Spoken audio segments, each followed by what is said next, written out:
Hello, and welcome to The Storied Human. I'm Lynn Thompson, and I'm really excited today to have somebody with me to talk about her really cool business. I just was lucky enough to hear her speak at a local networking group. She's one of the people that I actually know in real life, and I love what she does for a living. I love how she gave a talk about how to give a talk. That was really cool. And I'm really impressed with her background and what she does now. So we're going to peel the onion a little and find out more about Karen Ann Bulluck. Welcome. Thanks, Lynn. I am really excited to be here. I can't wait for this conversation. I've been looking forward to it. I think it's so cool that we finally got together. So I just want to say a little bit more about you because I love your background. Um, you're a leadership coach and you founded Daring to Transcend. So you partner with women leaders to help them push beyond the limits of their leadership, career, and life so they can make a bigger impact in their work and beyond. And you have a proprietary transcendence methodology. You work with leaders to explore what matters and integrate the whole self and flourish in new dimensions. I think that's wonderful that you actually work with leaders in industry because, business people get a little short-sighted and it's really good. And you've been there. You were I've the been first woman promoted to executive vice president at AM Best Company. I didn't know that before. That's so cool. And your career was marked by taking risks to make cross-disciplinary changes and have an impact in a wide variety of people and processes. And you're an ardent traveler. You love to explore new cultures, new ideas, and new ways of doing things while learning from and valuing the wisdom of the past and present. I just have to admit, I'm prejudiced towards people who love to travel. Well, then we are going to get along great because I love to travel. There's just something about what it does to I always say I travel somewhere, I enjoy the place, but I also turn around and look at my life differently from Well, that place. I just got back from a completely life changing, trip of a lifetime. So we can talk about that too. I would love to. I could do a whole podcast on travel. It's so funny. I keep talking to people, and I was talking to my friend. She's a life coach, and she said we could do a whole podcast on that. Like if you just start talking to people, there's podcasts everywhere, potential podcasts. Absolutely. So I can attest to the fact that Karen is an engaging and inspiring speaker and a contributing author of 3 international best-selling anthologies. I'm so excited for you because your latest novel, Discovering Power, will be released on May 24th, 2023. I'm going to sign up for that after the podcast. I'm really excited for Yay. you. I'm really excited about where you are, but I would love to hear a little bit about how you got here. Like, how did it start? Like, I knew you were a trainer at AM Best. I was a trainer. That's where I started at AM Best. I started as a trainer, and it's really funny. And I think I told you this story the other day, but I remember when I applied for that job. When I got out of college, I was an English major in college. So So was I. when I got out of college, I did a few years in retail, which was great experience. Retail management, which was great experience. And then, but I didn't want to stay in retail forever, so I was applying for jobs, and I applied for the job at AM Best. And I called my dad because he worked in the insurance industry, and AM Best is an insurance trading agency. And I said, "What do you know about AM Best? Tell me about this company." And he said, "Well, they have a magazine. I love their magazine. I read it every month. Are you going to be writing for the magazine?" You're thinking English major writing for magazine. Yes. And I said, "No, I'm applying for a training job. I'm going to teach people how to use software." And he goes, "Well, that means you have to stand up in front of people and talk." And I said, "Yeah." And he said, "Well, you don't want to do that." And I just laughed. And I mean, that's just one of my favorite stories about my dad.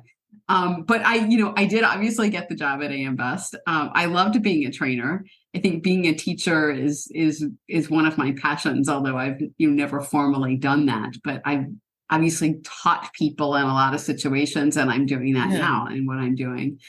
But it's funny that the training really changed my life, because I think when I started my job there, I planned to probably, I was married at the time. I was planning to, work for a few years, have kids, and probably stay at home with the kids.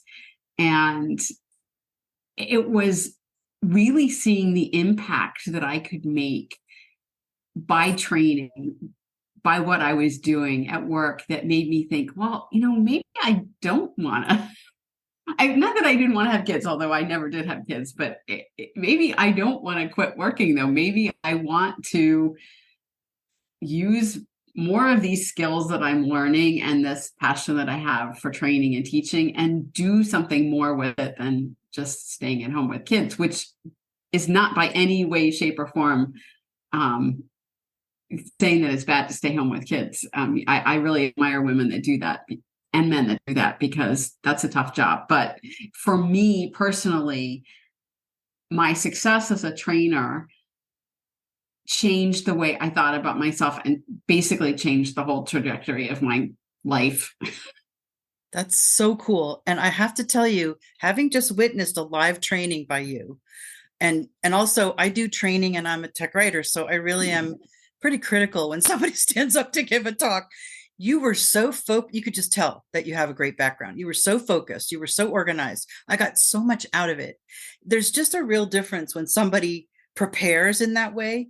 So you're really good at what you do. I learned so much, and I got a lot of good ideas about if I have to give a talk myself, which I haven't done in years. So yeah, I can attest to the fact that you're very good at what you do. So I'm intrigued that you felt this excitement about sharing yourself in that way, right? And you saw maybe down the road, it could be more or deeper, because that's the feeling I'm getting.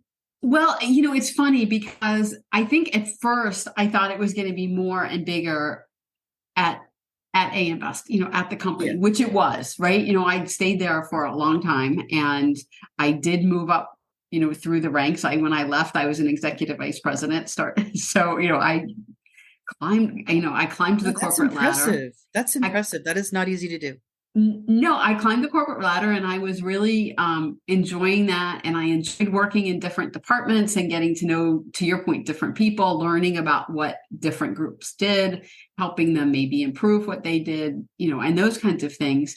But at some point, I just started realizing that I was still feeling like there was something missing for me, even with the impact that I was having at AM Best. I felt like there was maybe a bigger impact or a different impact that I wanted to have. And I wanted to use some of the skills that I had, but wasn't really using in my corporate role, like doing more teaching, doing more writing, because I didn't want to go back. I mean, obviously, as an executive, you write a lot of reports and stuff like that, but you do. I always thought that I would write a book. And so I wanted, I felt like I wanted to do that. So I wanted to say, okay, with this next part of my life, I want to change that. And I looked around and I saw so many other women, and we know this, we see so many women that are leaving corporate these days, right? That are feeling like, I can't do this anymore, or it's not worth it, or I'm not making the impact that I want to make. I'm not making the contribution. And I wanted not only to change that for myself, but I wanted to help change that for other women. And that doesn't mean I'm saying that I encourage everyone to get out of corporate. I don't. A lot of my clients have success stories staying in corporate. Which I love. Yeah. Because a lot of people don't want to leave. Right. There's both, right? There's both, but it's really about helping women take the risks that they need to get what they need, to get what they want and need out of life. Because so often we put ourselves last, right? We take care of everyone else, but there comes a point in your life where it's like, no, I have all these talents and skills and gifts that are inside me, and I want to share them. I want to bring them out in the world, and I want to do something with them. And I love to help people figure out what those things are and help them bring them out in the world. That's what I love about you. That excites you. Like, really helping others excites you. And so to me, that means you found your happy place. That just is such a wonderful thing. It's wonderful to discover what we might be doing and how maybe we could make a bigger impact. But then to help others do that, I think that just is like icing on the cake. That's what makes life very sweet, because you can tell you just get a big kick out of doing that. I do. I absolutely do. I love it. It's definitely your thing. So how did you get from A to B? Like, I love the word transcend. To me, that's very deep, the transcending of from one plane to another Yeah, is how I absolutely. think of it. How did you come to that? And how did you make your way from where you were? Well, that it was a very, long story in and of itself. But to kind of boil it down to a nutshell, one of my other passions is really reading and learning about the world's spiritual traditions. And it's for me, there's so much wisdom in them. There's so much depth and knowledge that we can use to help apply. And most of the traditions talk about transcending in one shape or form, but it's really doesn't have to be a religious thing, right? Mhm. It can be for some people a spiritual thing, but it doesn't even have to be religious or spiritual at all. That's cool. But what it really is, and I love the way Maslow talked about it when he talked about the hierarchy of needs. Yes. So we all learned about that 5-step hierarchy of needs when we were in school, or many of us did. But what a lot of people don't know is he actually added a 6th triangle at the top of it later in his life that was called transcendence or self-transcendence. I love that. Which is one of the ways I got that word. And he talks about being connected to the highest level of consciousness available to humans. Right? That's what that is. That's not necessarily spiritual. Yeah, it's so that's not necessarily spiritual, although it can be. And I mean, for me personally, it's a spiritual. I see it in a spiritual context. Yeah, me but too. I work with people that aren't really spiritual, but it's still accessing that higher level of consciousness that we have inside of us, and that inner wisdom that gets shut off and gets buried, which is why transcend, rise above is such a good word, because that so often that wisdom that we have gets buried under all of our obligations and all of our stress and all of our trying to meet other people's needs and all of that stuff. So for me, transcend is rising above, all the crap in our lives and getting to a place where we can see things more clearly. We can make decisions from a place of wisdom, and we can really bring our gifts into the world. I love that. And I hear a lot about that. I have a friend that does a podcast called Inner Peace to Go. And she talks so much about the kinds of things you're saying that get sort of bunched up on our real selves inside our stillness. If we meditate, if we find our inner peace or just be still for a moment, then we don't react to just, a quick reaction to what's happening to us, but we act out of that quieter place that we're kind of taught to cover up, right? None of us are raised with this tradition. We are. Yeah. So I love that you're bringing it back to people, because they didn't know, they weren't raised that way, but I love that. I love when people find a way to guide people back to themselves. It's like, this is how it should be. You can trust your inner wisdom. I like that so much. Right. And I use a framework as part of my work with clients called positive intelligence. And it's really a very scientifically based system to shift out of what they call the saboteurs, all the things, all those voices in our heads that, like the judge and the procrastinator and all these voices in our heads that get in our way, and tap into our sage. Right. And so it's a process of what in the positive intelligence context called mental fitness. It's really working on retraining your brain. I love that. You're helping people retrain. Right. Yeah. The podcast I mentioned, she only talks about science-backed methods. Yeah. That's what I love about what you're saying is there's real research to back what you're talking about. And yeah, and there's real research to how to back use it. yeah, how to use it, what I'm doing. And it combines things like positive psychology. It's, done with research. It's done with factor analysis to really pull it down to the barest minimums. Yeah. It's relatively easy to implement. It makes all the difference in the world because studies have shown that you need to have 3 positive thoughts for every negative thought. Wow. In order to be on the positive spectrum. And people that are on the positive spectrum are more productive, happier, all of those positive things. But it takes a lot. I mean, because if you think about your thoughts, I mean, how many of our thoughts we go to that are all negative, right? We're judging things as negative. We're hearing negative news. I saw a statistic the other day that blew my mind. It said that basically listening to 3 minutes of negative news reduces your productivity by 27%. Ouch. Or something like. I'm not trying to the exact numbers, but it's close to that. It has an impact. Definitely. It does. So it's really important. That's a lot of the work that I, a really fundamental part of the work that I do with people is to change and get into a more positive mindset, because that changes everything. I love and that. I know that personally for myself. I was going to say, like, how did you find that out about yourself? Like, how did you apply that to yourself? Well, I was lucky enough to have a coach, because of course, as a coach, I hire coaches too. Smart. Yeah. And I hired a coach that actually helped me start down that process with being a positive. She called it, let's be a 10 all the time.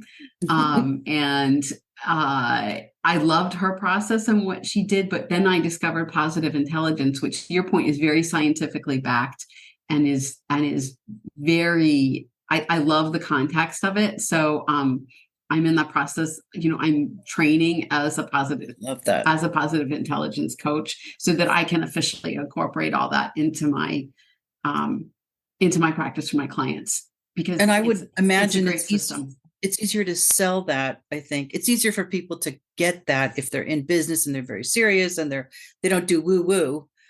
If you say, but I have research that backs this up. I mean, this is just plain old how your brain works, how consciousness works. Let's work with it. Right. It's not woo woo at all. It is very scientifically based and I think you're going to reach more people. Yeah. I think you're going to reach more people with that. And that's why Sandy does only science backed, because she works with stressed out women in corporate America, and they want to hear, they're powerful, successful women with hardly any time, and they're stressed out, but they want to hear something that's science backed. I should definitely send you to her and her to you, because you remind me of her. But anyway, people need this really badly. So it must feel so good to be doing something that's needed. It does. And, I know I needed it when I was in corporate. I wish I had some of the things that I know now when I was still in corporate. Yeah. Because I've learned so much.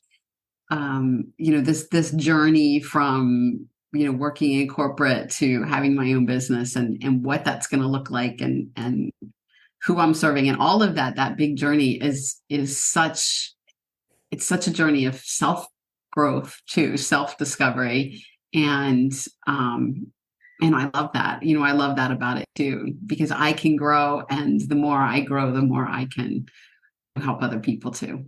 See, I just think that's the win-win there. Yeah, really. Yeah. So I would love to know just a little bit more about your method. Like, how would someone start with you if they wanted a session with you, if they wanted you to coach them? Well, there's a couple ways. First of all, if somebody was interested, I would certainly be happy to have a conversation with people to find out if it's a good fit either way. Mm-hmm. Right. But I offer group programs. I'm going to be starting another one this spring. I don't have a definite date on it yet. Oh, that sounds fun. And then I also do one-on-one coaching. So, So you do both. Yeah, that sounds great. Some people are more comfortable with, and they play off of each other. yeah, and what, one of the neat things about group dynamics is that you do learn from one another. You're not just Yeah, learning from me or learning from yourself. You're learning with other people too. So that's that's cool. usually a 12-week program, and that does incorporate the positive intelligence module, 6-week module. So that's really cool. Like I said, I'm probably going to start one of those in late April or May. Um, so I'm looking forward to that too. And then I have one-on-one clients too, but and I offer one-off sessions for people who just want to, have a deep dive into one thing and see what the coaching is like too. So, the method coaching is really a lot about asking questions. Yeah. It has a lot in common with podcasting, but but it really is a lot about asking questions and helping people, challenging people's beliefs, right? Challenging, when somebody says, I don't know, I know for me, that's one of my favorite dodges, is to say, I don't know. A lot of But, us, I think. but Yeah. and we do that. We say, I don't know, when we really do know, but sometimes we just don't want to face the Yeah. We answer. don't want to go there. Yeah. We don't want to go there. And so we hide behind that. So a lot of times, coaching is really helping people see what they're hiding behind. Yeah. And pulling that out, and really, like I said, especially as women, we're often taught to suppress our needs and suppress what we want. And that's so dangerous. And it's so detrimental, not only to us, but to all the people that we could be helping or serving Yes, or exactly. doing.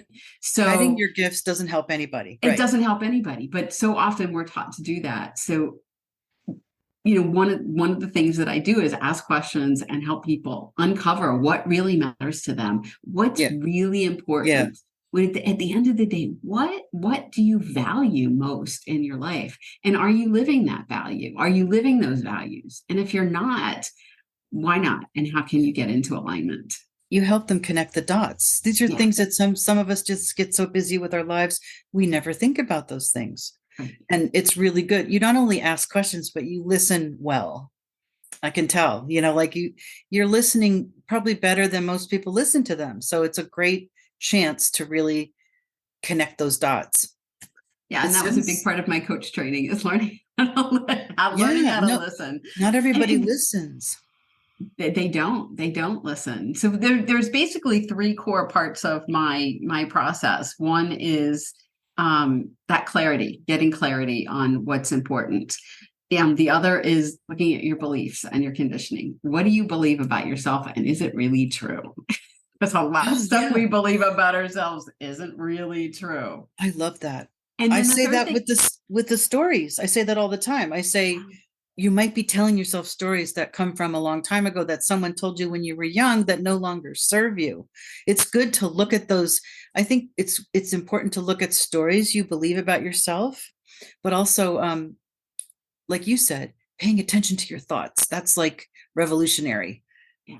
I've been hearing that a lot lately, and the more I do it, the better I feel. Just my one friend years and years ago said when a thought came up, she was taught, I think in a creative writing class, she was taught to say, who is speaking? Like in her head, like who is speaking? And she said, it's amazing. I always get an answer. And it was usually her mom. Yeah.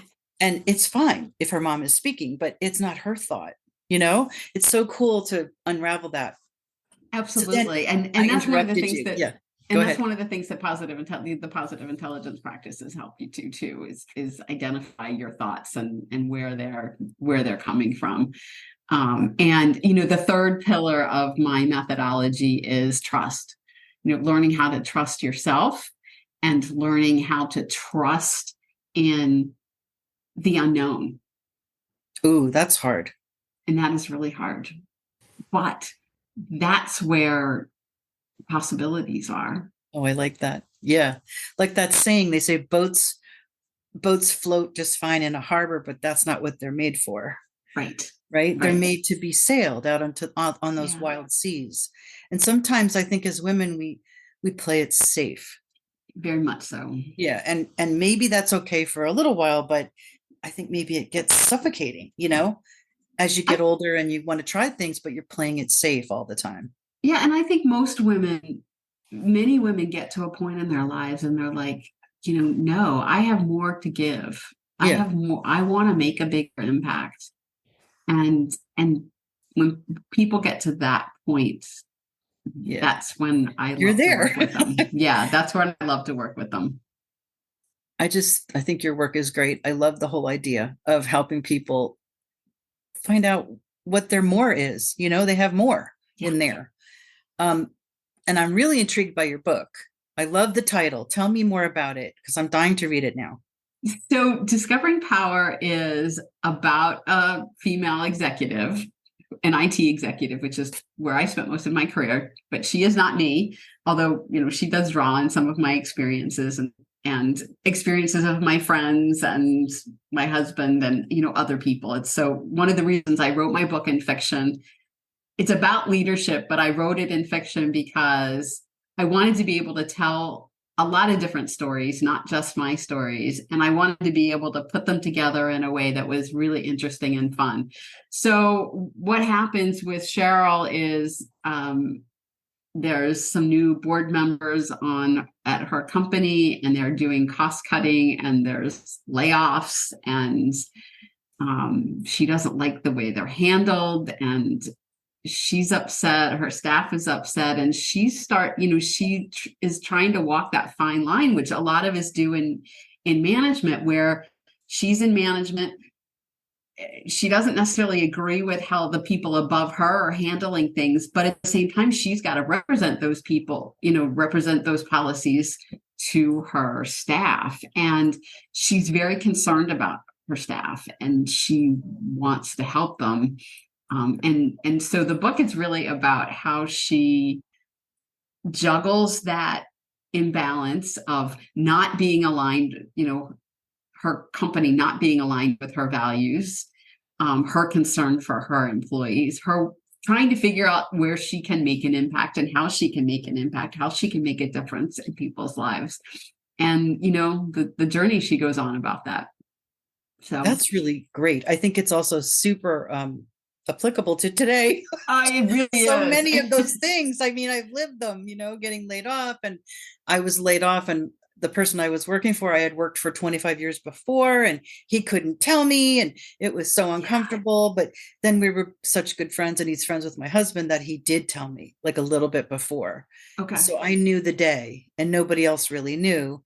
And I never told anybody. And I just really super appreciated it because I was able to clean out my desk, and because we all knew it was coming. Right. It was one of those situations where we were doing, the building of a administration center. And then we all knew, a lot of us were older that were hired. We all knew that when it was time for just the maintenance, a bunch of us would have to go, but it happened sooner than we were told.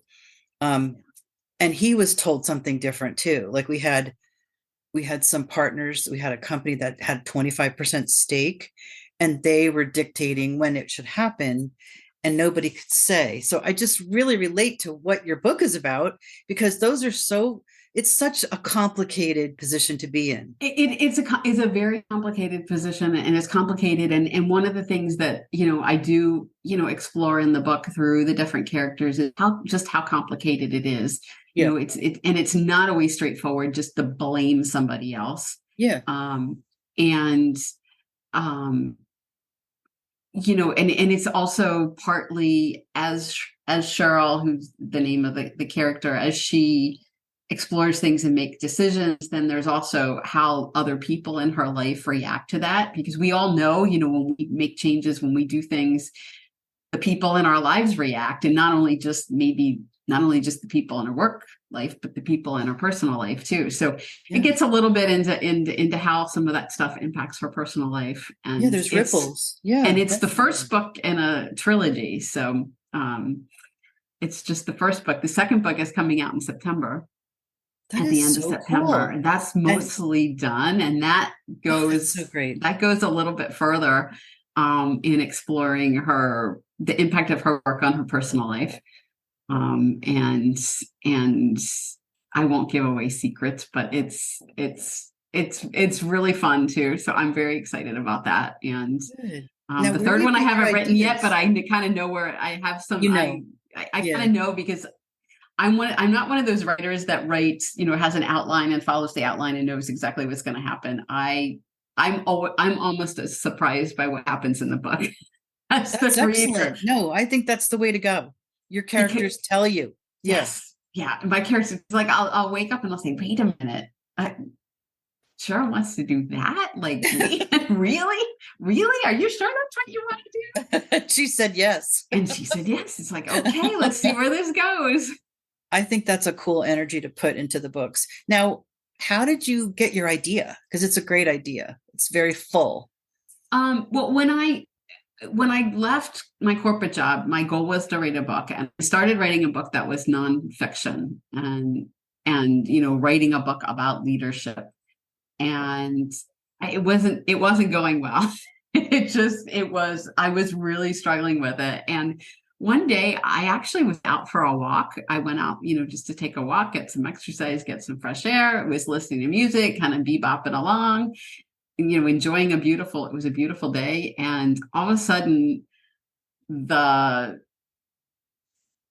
prologue of the story started coming into my head, and I'm thinking, okay, this is interesting. And so, Cheryl basically started telling me her story. And I love that. Yeah, and I went, you trust that. went home and I started writing it down. And it's like, okay, this is interesting. So that it kind of came to me. So Sometimes that's how it comes. You have to trust that. Yeah. Yeah. That's And so cool. and to your point, back about trust being an important part of my process with people, is we do have to trust that. We do have to trust things that sometimes don't make sense. Yeah, that's really good. I've had other people tell me that I've interviewed, tell me you have to embrace the unknown. You have to embrace that you don't know. And it's such a counterintuitive thing. But what you're talking about is that's where the surprise and the power and the magic is, right? Yeah. But it's so not natural at first, right? For most of us, we want everything, all our ducks in a row, and we want to like control things and know where we but that's not life. It is. I ran in January. I ran a 4-day challenge on empowered through uncertainty, talking about exactly that. And I'm going to run that challenge again, probably before I start my group program. And I loved that challenge. The people that were in it were so much fun, and they were completely blown away, because they're like, I didn't even think about it that way. But the reality is life is uncertain. Uncertainty is more certain than anything else, right? Yeah. I mean, we don't know what's going to happen tomorrow. We think we do. We plan as if we do. We act as if we do. But the reality is we don't. We don't. Yeah. And trusting in that uncertainty that's where the magic is for me. Yeah. That's where the magic is. And conversely, you're going to be miserable if you try all the time to resist and to change the course of things, or to control too much. We all know as women, many of us have tried to control. Oh, we all do. I'm guilty. It doesn't work. It doesn't work. I was thinking too, if you have children, it really, it hoodwinks you into thinking you are in control, because when they're tiny, you control everything about them, and it's like this false kind of period of control in your life. And then they get a little older and blow that out of the water. It's like there is no control. It's an illusion of control. Yeah, it is an illusion. That's exactly right. It is an illusion that we have control. I mean, now, of course, we can't think about that all the time, because we drive ourselves crazy. We go crazy. Yeah. So we can't, it is a coping mechanism, and it's a good one. We have to act as if there's certain things we can plan. Yeah. But the reality is, if you're open to that uncertainty, and you're open to letting go of that control, like writing the book, I was trying to control it. When I opened up to listening to what the characters were saying, it was magic. Yeah. And I love the book. I'm really excited about it. So it was meant to be. I think it was. Yeah, it was meant to be. Well, this is just so good. I just want to take your course. I want to read your book. It's really exciting what you do, and I'm so glad that you shared more of the details. Is there anything else that you want us to know, my listeners? Um, Something to leave us with?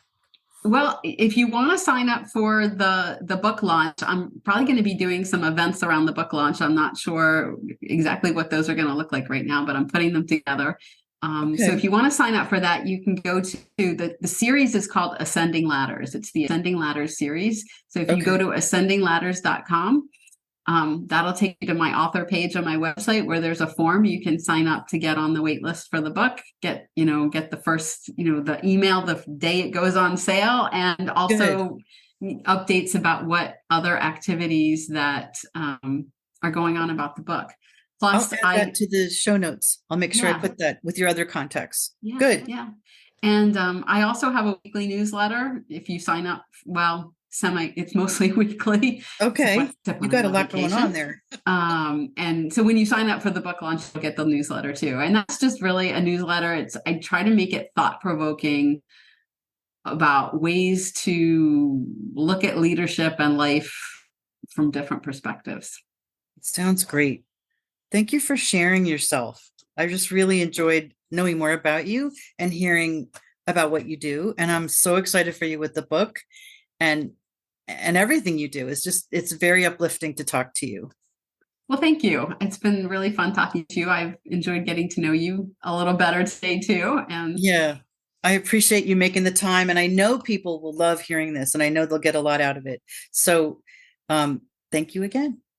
thank you for having me, Lynn. I've really enjoyed it. And It was really good. yeah, if anybody wants to reach out to me, LinkedIn is the easiest way to find me, and Okay. I'd love to have a conversation. That sounds good to me.